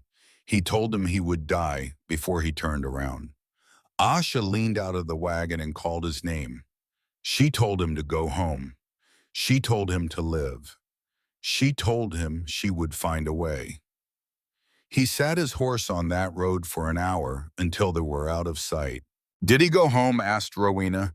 He did. He did because she asked him to. She knew that if he forced the soldier's hand, he would die there and the children would have nobody.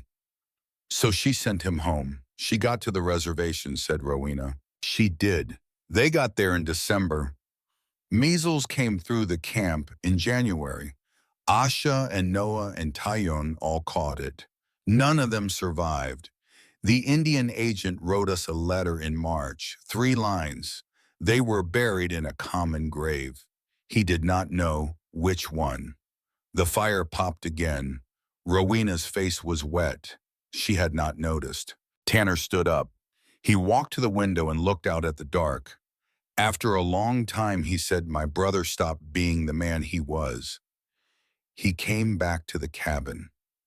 He lived. He worked. He kept us fed and clothed. But the part of him that had made the cabin big enough for a family went underground. We thought it would never come back. He was 32 years old this past winter when the fever came, and Silas and I, both of us, thought he was going to die in his bed because he wanted to. Then he wrote the letter, said Rowena. Then he wrote the letter, said Tanner, and then he got an answer he did not expect. And then he started splitting wood again like he meant it. And then he started looking south down the road like he was waiting for something. And then he started carrying that letter you wrote him in his shirt pocket like it was a piece of his own heart. Rowena pressed her hands against her face. She did not weep loudly. She wept the way she had wept in the rocking chair on the first night, silent and total, the way a person weeps who has been given a gift she does not believe she deserves. Tanner sat down on the floor beside her chair. He did not touch her. He did not speak. He just sat with her until the weeping was finished, and then he put another log on the fire, and then he said one thing. You are not the woman my brother thought he was rescuing Rowan. You are the woman who is rescuing him. We saw it the first day. He saw it the third. I do not know if he has admitted it to himself yet, but he will. She wiped her face. She did not speak. She nodded once. Tanner went to his pallet by the door. He did not sleep. Neither did she. Outside, the wind came down off the bighorns again, and it carried the first true snow of the season, and the snow began to drift against the south side of the cabin in soft, slow lines. 3 days passed. The snow came down off and on. 2 inches the first day, 4 inches the second, 6 inches the third. The world turned white. The road toward Cheyenne disappeared under drifts that softened the country and made every familiar shape strange. On the 4th morning Ezra was gone, Rowena was kneading bread when she stopped. She stopped with her hands in the dough. She looked at the window. She did not know why. The wind was the same, the snow was the same. The light was the same, but something inside her chest had gone cold. Cold in a way that had nothing to do with weather. She stood there for a long minute with her hands in the dough. Then she pulled them out and wiped them on her apron and walked to the front door and opened it and stepped out onto the porch. Tanner was in the yard. He was throwing hay over the corral fence to the horses. He looked up. What he said. He is hurt, she said. Tanner came across the yard. Snow was on his shoulders. He stopped at the bottom of the porch step. Who? Ezra, she said. Something is wrong. I do not know what. I cannot tell you how I know, but I know. Tanner studied her face. He did not laugh. He did not tell her she was imagining it. He had grown up in a country where men listened to women who said things like this because the country was hard and the women were rarely wrong. How wrong, he said. Bad, she said. Bad enough that if we do not go now, we will be too late. Tanner stood very still in the snow. He looked at the road south. He looked back at her. When did he leave? He said more to himself than to her. 4 days ago, she said. 2 days down, 2 days back. He should have been home yesterday. The snow slowed him, or something else did. Tanner nodded slowly. Something else. He turned and walked toward the bunkhouse. Silas, he called. Silas, saddle the long horses. We ride. She was already moving. She went back inside. She went to the kitchen and pulled down her grandmother's herbal book in the leather pouch of powders. She added 2 more pouches from the cupboard ones she had refilled the previous week. She wrapped a fresh loaf of bread in cheesecloth. She put a tin of bacon and a jar of preserves and a tin cup into a flour sack. She added a quart of dark amber whiskey from the high shelf. She added a handful of clean bandages she had cut and folded the night Tanner had been teaching her to throw the knife. She added the small Colt revolver from the top right drawer. She put on the boots Pete Fisher had given her. She put on her heaviest wool dress. She put on the dark blue shawl.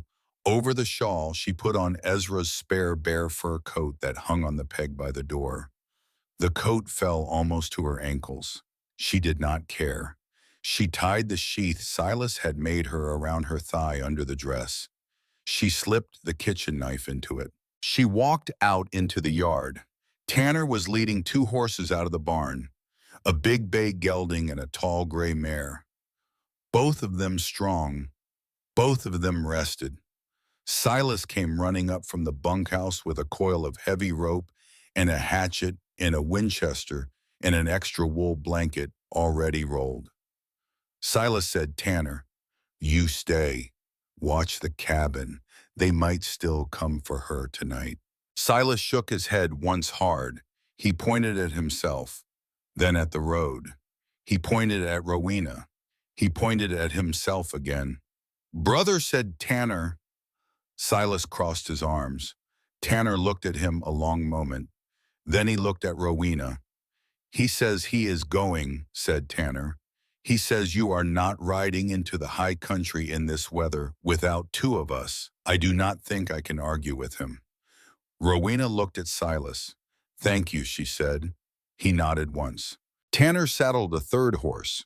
They rode out of the yard inside 10 minutes.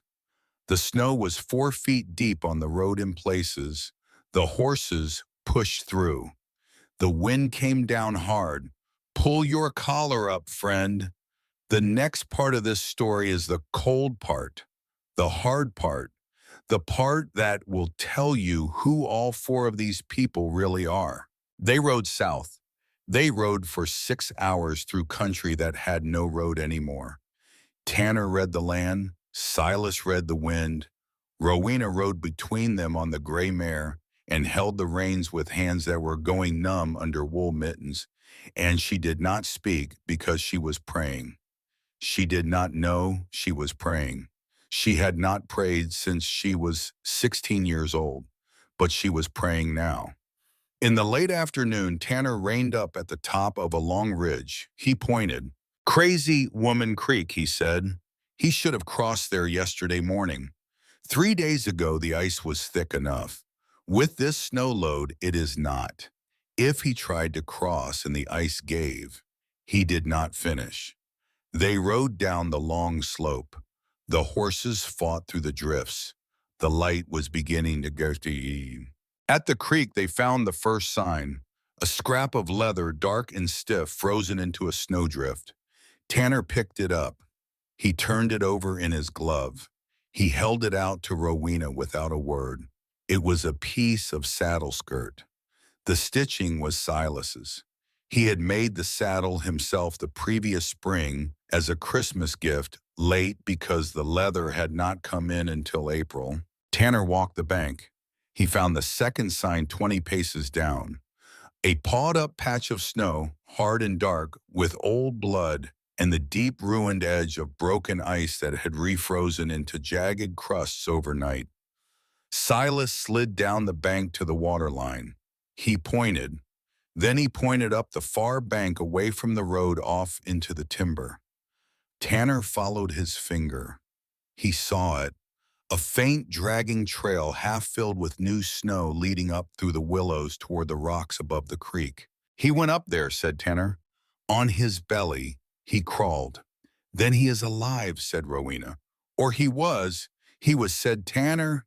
He may still be. Come on. They tied the horses at the creek bank. They climbed up through the willows on foot. Silas went first with the rope coiled over his shoulder. Tanner went second with the Winchester. Rowena went third with the flour sack and the herbal book. They found him in a hollow under an overhanging boulder a quarter-mile up the slope. He was on his side. The bay gelding lay dead 20 feet away, half buried in snow, a broken leg twisted under him. Ezra had gotten away from the horse. He had crawled to the boulder. He had pulled what dry brush he could find under himself. He had not been able to start a fire. His hands were too far gone. His right leg was bent at a wrong angle below the knee. His face was gray. His lips were blue. His eyes were closed. Rowena went to her knees beside him. She did not let herself cry. There was no time for crying. She put her hand inside the bare fur of his coat and then inside his shirt and pressed her palm against his chest. She held it there for a long count. He is alive, she said, faint, but alive. Get him in the lee of the boulder, she said. Tanner, build a fire, big as you can, right there with the rocks reflecting the heat. Silas cut pine boughs, 2 armloads. Lay them on the ground for a bed. We will not move him until I have warmed him. She did not realize in that moment that she had given orders. She did not realize that 2 grown men had obeyed her without a word. Tanner was already striking flint on the dry inner bark of a fallen cottonwood. Silas was already up the slope with his hatchet. The fire caught on the second strike. Within 10 minutes, the boulder was reflecting heat back into the hollow. Within 15, Silas had built a thick mat of pine boughs against the rock. Within 20, the 3 of them had moved Ezra onto the boughs and had stripped his frozen coat off him and replaced it with 2 dry wool blankets and the bare fur coat Rowena had been wearing. She looked at his leg. She felt along the bone with the soft, careful touch she had used on 100 sick creatures in her grandmother's barn. Below the knee, a clean break of the shin bone. The ankle was swollen black. The skin had not torn. She closed her eyes for 1/2 second of pure thanks. A break that did not break the skin would heal. A break that broke the skin in this country would have killed him. Silas, she said, I need 2 straight pine sticks, as thick as my thumb, as long as the distance from his knee to his ankle. Tanner, I need a pot of water on the fire. Snow melt, get it boiling. They obeyed. She opened her grandmother's herbal book. She turned to the page she knew. She set out 3 of the powders from her pouch on a flat stone. She mixed them by feel because the light was almost gone now. When the water boiled, she added the powders. She let the tea steep 3 minutes. She poured it into the tin cup. She held the cup to Ezra's lips. She tilted his head back with her left hand. She kept her right arm braced against him, though it was burning under the dress. Ezra, she said, drink this. Drink it slow. Drink it now, he drank. He did not open his eyes, but he drank. 3 swallows, then 4, then 5. The liquid was so dark it was almost black. It would warm the blood from inside. It would not heal him, but it would buy them hours. She set the splints. Silas held the leg straight on. Tanner held Ezra's shoulders. Rowena worked the ankle into alignment by the firelight, taking to him quietly the way she had talked to Solomon. The mule words that had no meaning and every meaning, and Ezra moaned once and bit down on a piece of folded leather Tanner had put between his teeth, and then it was done. She splinted the leg with the pine sticks and strips of clean bandage. She tied the splint tight. She covered the leg again with the blanket. Then she sat back on her heels and let herself shake for 10 seconds. Just 10. Then she stopped. "He cannot stay here," she said. "The fire will go down in the night. The wind will get under the boulder. We need to get him to shelter." "There is a line cabin," said Tanner. 8 miles back the way we came. North side of the creek. My father built it 40 years ago. It has a stove. 8 miles in the dark with him on a horse he cannot sit," said Rowena. "A travois," said Tanner. "Silas can build one in 20 minutes. Silas was already up the slope cutting 2 long lodgepole pines. Tanner cut the dead wood for the crosspiece. Rowena tore strips from her second wool blanket for the lashings. They built the travois behind the gray mare. They lashed Ezra onto it in 3 blankets and the bear fur coat. They started north. It took them 6 hours. The wind came down off the bighorns in long, deliberate sheets. The snow rose to the horses' chests in places. Silas walked ahead of the gray mare and broke trail with his own body, his big shoulders pushing through the drifts, the way a draft horse pushes through a plowed field. Tanner rode the bay gelding behind the travois and watched the lashings every few minutes by lantern light. Rowena rode the third horse behind Tanner and held the lantern over her head until her right arm gave out and she switched it to the left and held it until the left gave out and switched again. They reached the line cabin at 3 in the morning. It was a single room, a stove, a bunk, a pile of split wood under a tarp, a tin of coffee from 2 summers before. They got the stove lit in 7 minutes. They got Ezra onto the bunk in 9. They got the bear fur off him and the wet wool off him and replaced both with the only dry blanket, left a heavy buffalo robe folded under the bunk that had been left there by some traveler the previous fall. Rowena sat down on the floor beside the bunk, and she put her hand on his forehead. The forehead was warmer than it had been at the creek. Not warm enough yet, but warmer. "Live," she said quietly. "Ezra Thorne, you hear me. You promised. You live." She did not leave that bunk for the next 3 days. Silas hunted. He came back the second morning with a snowshoe hare and a pine grouse. He cleaned them outside and brought the meat in. Rowena boiled it into broth with the last of the herbs. She fed it to Ezra by the spoonful. She fed him every hour through the day and every 2 hours through the night. She did not sleep. Tanner brought in firewood and kept the stove fed and slept 3 hours at a stretch on the floor beside the bunk, and then took over watch so Rowena could sleep, and she laid down on the floor beside the bunk, and she did not sleep. And after 20 minutes, she stood back up and made more broth. On the third morning, Ezra opened his eyes. He looked at the ceiling. He blinked once slowly. He turned his head an inch. "Rowan," he said. The voice was a whisper. "I am here," she said. He did not say anything else for a long minute. He just looked at her face. His eyes filled with water. "You came," he said. "I came," she said. He swallowed. "The leg," he said. "The leg is set. It will heal. You will limp. You may always limp, but you will walk." He nodded once. He closed his eyes. I told you I would come back, he said. You did not come back, she said. I came after you.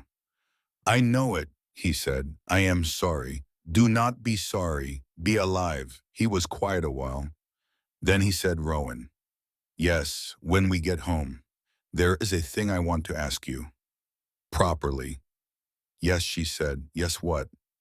Yes, Ezra Thorne. Whatever you ask me. Yes. He smiled faintly. Then he slept. She sat by the bunk and watched him sleep, and she understood then why her grandmother had said the work of 3 generations was not enough. There was always more. There was always one more thing to learn. There was always one more body to keep alive through the cold, dark hours of a long Wyoming night. She understood that this was her work now. Not Boston, not the parlors, not Aunt Margaret, not Mortimer Hayes. This, a bunk and a stove, and a man and a leg and a winter and a world that would not break her if she did not break first. She did not break. They came down off the mountain 4 days later, when Ezra could sit a travois without crying out from the jarring. They came into the Pike Ridge yard at dusk, all 4 of them on the horses with a travois between, and the stove was lit because Silas had ridden ahead 3 hours before to lay the fire, and the cabin door open, and Ezra Thorne was carried inside by his 2 brothers and his wife in everything but the law, and the cottonwood tree at the edge of the yard moved its bare branches once in a wind that nobody felt but the tree. 3 days after they came home, the letter from Boston arrived. Pete Fisher rode up with it himself. He had carried it the last 42 miles in his coat pocket because he had not trusted any writer with the seal he had recognized. The letter was addressed to Miss Rowena Ashford, care of Pike Ridge, Wyoming Territory. The seal was the seal of Whitford and Whitford attorneys at law of Boston, Massachusetts. Rowena read the letter at the kitchen table with Ezra on the bunk by the stove, and Tanner and Silas standing at the door, and Pete Fisher holding his hat in his hands. She read it twice, then a third time. Then she set it down on the table and she put both hands flat on either side of it, and she sat for a full minute without speaking. Mortimer Hayes was dead. He had died of an apoplexy on the 14th of November, 10 days before. He had died alone in his Boston study with his hand on a bell pull that the staff had not heard ring because the bell wire had been cut by a maid he had beaten the previous month. He had lived 8 hours. He had not been found until morning. Before he died, he had made a new will. He had made it in October, just after Rowena ran. He had made it in a fit of guilt or rage or both, and he had told no one. The will left the entire Hayes estate, $80,000 in banknotes and Boston real estate, to one Rowena Ashford of no fixed address on the condition that she be alive and unmarried at the time of his death, and that any forced marriage to himself or any other be considered void by a clause specifically inserted for that purpose. The will further bequeathed to Miss Ashford the contents of a strongbox in his attic. The contents of the strongbox were enumerated in a sealed inventory attached to the will. The inventory listed 47 letters between Mortimer Hayes and one Augustus Blackwood, sheriff of Red Hollow, Wyoming Territory, dated from 1867 to the present, concerning a wide range of cash payments for services rendered. The services rendered included the displacement of 3 Apache families from contested land in 1867, the bribery of 2 federal Indian agents in 1870 and 1872, the removal of 1 Apache woman named Asha and her 2 children from a Pike Ridge homestead in November of 1873, and an as-yet unfulfilled contract for the return of 1 Rowena Ashford in October of 1882. The letters were notarized, the letters were dated, the letters were signed. Rowena lifted her face, her eyes were dry. They were also very, very bright. "Ezra," she said. "Yes," he said. "We are not going to fight him." Ezra looked at her from the bunk. "We are going to bury him," she said. She rode to Red Hollow on the morning of the 23rd of November. Thanksgiving Day, the day Sheriff Blackwood had sworn he would come to Pike Ridge with 10 men. She did not give him the chance. She rode in on the gray mare. Tanner rode beside her on the bay. Silas rode behind them on a borrowed roan. Ezra rode in the wagon with his splinted leg propped on a folded blanket, driving with the reins in his hands because he had refused to be left behind. Pete Fisher rode beside the wagon in his own buckboard with the sealed packet of attorney's letters strapped to his chest. They came into the town square at noon. The square was full. Thanksgiving Day brought in every farm family from 40 miles around. There were 60 people on the boardwalks and another 40 in front of the courthouse. Beatrice Holloway was there in her fur-trimmed bonnet. Mayor Holloway was there beside her. The deputies were there, 4 of them, standing in a loose group by the sheriff's office. Sheriff Augustus Blackwood was there. He was leaning on the porch rail of his office with a coffee cup in his hand and a smile on his face. He had not yet ridden for Pike Ridge. He had been intending to start at 1. He saw Rowena coming. He set the coffee cup down on the rail. The smile did not move. The gold tooth caught the noon sun. "Miss Ashford," he called out. The crowd turned. The crowd hushed. "You are saving me a long ride." Rowena rode the gray mare straight to the bottom step of the courthouse. She dismounted. She walked up the steps. She turned and she faced the square. She did not raise her voice. She had never been a woman who needed to. "Sheriff Augustus Blackwood," she said, "I have a letter for you." She held it up. Pete Fisher brought the second packet from his buckboard. He climbed the steps and stood beside her with the packet in his hands. Tanner stayed mounted, 20 paces back, his Winchester across his thighs.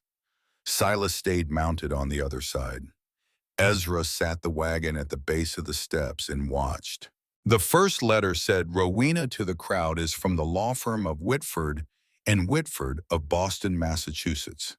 It is the will of Mortimer Hayes, deceased on the 14th of November of this year. Mr. Hayes is the man who paid Sheriff Blackwood $200 in October to abduct me from this territory. The will leaves to me, Rowena Ashford, the entire Hayes estate. It also leaves to be the contents of a strong box in the Hayes home in Boston. Inside that strong box are 47 letters between Mr. Hayes and Sheriff Blackwood, dating back 15 years. These letters describe in detail the bribes Sheriff Blackwood has accepted, the families he has displaced, and the rules he has broken. I have certified copies in my hand. The originals are in the keeping of the United States Marshal at Cheyenne, who received them by wire from the Boston firm last Wednesday." A long quiet ran through the square. Sheriff Blackwood said, "Rowena, in November of 1873, you rode in a posse that took an Apache woman named Asha from the Pike Ridge homestead. You took her 2 children with her. You delivered her to a reservation in Arizona Territory where she and the children died of the measles 4 months later. You were paid $60 by Mortimer Hayes for that delivery. The receipt is in my hand." Blackwood took 1 step forward on his porch. His hand went to his gun belt. Tanner Thorne lifted the Winchester. He did not aim. He just lifted it. Blackwood's hand stopped. The federal Indian agent at the Arizona reservation in 1873 said Rowena was a man named Jeremiah Crow. Mr. Crow accepted $40 from you for the delivery. Mr. Crow wrote a letter to Mr. Hayes the following spring acknowledging receipt. Mr. Crow is currently in federal custody in Denver, pending trial on charges of malfeasance unrelated to this case. He has agreed to testify. The crowd did not move. Sheriff Blackwood said, "Rowena, you are not arrested. I have no authority to arrest you, but the United States Marshal will. He is on the road from Cheyenne. He will be here before sundown." She paused. She walked down 2 steps. She stopped halfway down the staircase because she wanted the height for the next part, but she wanted to be closer to him. "Mr. Blackwood," she said more quietly now, almost gently, "I want you to hear something. I want every person in this square to hear it." She drew in one slow breath. "Thank you," she said. The square was still. "Thank you for showing me what you were before it was too late. Thank you for trying to take me back to Mr. Hayes, because in trying you made me stay where I was. Thank you for threatening my husband's house, because in threatening it you made it more truly my home. Thank you for everything you tried to do to break me. You did not. You only made me harder. I will not waste another day of my life hating you. I do not have the time. I have a husband to nurse. I have a house to keep. I have a life to build. You will spend yours in a federal prison alone. I will spend mine at Pike Ridge with the people who love me. I think that is justice enough." She did not wait for him to answer. She turned. She walked back down the steps. She mounted the gray mare. She rode out of the square with Tanner on one side of her and Silas on the other, and Ezra driving the wagon behind them, and Pete Fisher driving his buckboard last of all, and the crowd parted for them, and a few of the men touched their hats as she passed, and Beatrice Holloway covered her face with one gloved hand, and Mayor Holloway stepped down off the boardwalk and called out one thing. "Mr. Thorne," he said, "on behalf of this town, sir, I owe you and your family an apology." Ezra Thorne lifted his hat from his lap and inclined it once. The wagon rolled out of Red Hollow at 1 in the afternoon. The United States Marshal arrived at 4. Sheriff Augustus Blackwood was arrested on his own porch by his own deputies, 2 of whom had already that morning quietly pledged to the marshal at the edge of town that they would not raise a hand for him. He went to Cheyenne and irons. He went to Denver in the spring. He was sentenced to 25 years at the federal penitentiary at Yuma. He died there in the summer of 1889, alone with no family at his side and no name on a stone. Beatrice Holloway went to bed for a week and rose from it a different woman, and was 3 years later the founding patroness of the Red Hollow Free School for children of all stations. Ezra Thorne and Rowena Ashford were married in the spring of 1883. They were married under the cottonwood tree at the edge of the Pike Ridge yard, the same tree under which Asha Beaumont Thorne had stood 10 years before. The preacher who married them was the same circuit preacher who had married Asha and Ezra, an old man and with white hair and a kind face. Tanner stood as best man. Silas walked Rowena down the path because she had no father. Pete Fisher came up from Red Hollow with his son. Mayor Holloway and his wife came up uninvited and brought a sack of sugar and a bolt of white linen, and stood at the back of the small gathering with their hats in their hands. Old Walt Calhoun and his wife Emmeline came down from their place 42 miles north and stayed 3 days. The ceremony was simple. Rowena wore the red velvet dress mended at the shoulder by Silas himself in the long winter evenings with threads so fine no one could see the seam. Ezra wore a clean white shirt and his father's old wool coat. He stood without crutches. He stood with his full weight on the leg that had healed because she had set it. He did not speak the standard vows when the preacher offered them. He spoke his own. He said this: "I waited for you my whole life. You came to me through the door of a freight car. You stood up on a wooden platform and you did not fall. You crossed a creek in the dark and you found me when I should have died. You have the hands of a healer and the heart of a fighter and the soul of a woman who was never once parlor born. I will love you until the day I die, and after, if love has any business after, I will keep your fire and you will keep mine. We will not be cold again. Rowena did not speak her vows out loud.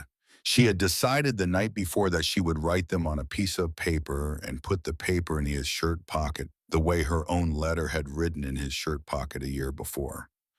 She did this. She stepped close. She slipped the folded paper into his pocket. She put her hand on his chest over the paper. She nodded once at the preacher. The preacher pronounced them husband and wife. Ezra leaned down and kissed her under the cottonwood tree, and the tree dropped one bare twig at their feet, and the wind came down off the bighorn soft and steady and stirred the new spring leaves. They had 3 children. Hope Asha Thorne, born in the summer of 1884, named for the woman who had stood under the cottonwood before her. Samuel Thorne, born in 1886, named for his grandfather. Lily Brierly Thorne, born in 1890, named for Rowena's grandmother, who had taught her everything. The $80,000 from the Hayes estate built 2 things. It built the Ashford Thorne Free Hospital in Red Hollow, where any family who came in was treated whether they had money or not. It built the Brierly Free School, a 1-room schoolhouse on the south end of town where Rowena herself taught for 12 years, until her oldest daughter, Hope, was old enough to take over. Tanner married a widow from Red Hollow named Mary Beth Carver in the autumn of 1885. Mary Beth had a son from her first marriage, a quiet boy of 7 named Caleb. Tanner raised Caleb as his own. They had 2 more children together. They built their cabin half a mile east of the main house at Pike Ridge. They could see the cottonwood tree from their porch. Silas Thorne never married. He did not need to. He was uncle to 7 children and great-uncle by the time he died to 19. He was the one who taught Hope Asha to ride a horse at 4 years old. He was the one who taught Samuel to swing a hammer at 6. He was the one Lily ran to when she had a bad dream because his cabin was closest and because his big shoulders were the safest shoulders in the territory. He spoke more in those years than he had spoken in the previous 20. The old wound in his throat eased somehow over time. He died in the winter of 1903 of pneumonia in the bunkhouse he had built with his brothers, with Hope holding one hand and Samuel holding the other. And the last thing he said was a single word, and the word was Rowan. Ezra Thorne lived to be 67 years old. He limped his whole life on the leg his wife had set in the line cabin in November of 1882. He never complained about the limp. He said it reminded him every morning who had brought him home. He died in the autumn of 1916 in the bed he and Rowena had shared for 33 years, with her hand in his, exactly the way he had once feared he never would. He was not afraid. Marcus, your narrator, will tell you what he said at the end. He looked at her and he said, "Rowan, I was a warm man. You made me warmer." Rowena Ashford Thorne lived another 17 years. She buried her husband under the cottonwood tree in the corner of the small graveyard where she had once asked on her second day at Pike Ridge if she might plant wildflowers. She had planted them every spring of her married life. They came up every year, white asters and prairie sage and yarrow, exactly as she had said. She added one stone to the corner. The stone said only this: Isha, Noah, Tayon, not forgotten. She put one for her husband beside it. The 2 stones leaned toward each other a little the way old stones do. She died in the spring of 1933 at the age of 75 in the rocking chair beside the same iron stove where she had wept the first night she came home with the dark blue shawl Silas had set out for her, 51 years before, still folded across her lap. Her daughter Hope, who was 48 years old by then, and the mother of four of her own, was the one who found her. She was smiling. Now I want to take you back, friend. One more time. I want to take you back to a smaller scene. A scene that will, I think, be the one you remember when this story ends. It is the autumn of 1894, 12 years after the night on the platform. Hope Asha Thorne is 10 years old. She is running through the yard at Pike Ridge with a wooden top in her hand, chased by her younger brother Samuel, and the dust is rising behind them, and the cottonwood tree at the edge of the yard is dropping its yellow leaves, and beyond the corral, Tanner Thorne is teaching little Caleb how to track a deer in the soft fall earth. Silas Thorne is at the forge making a horseshoe for a neighbor's mare.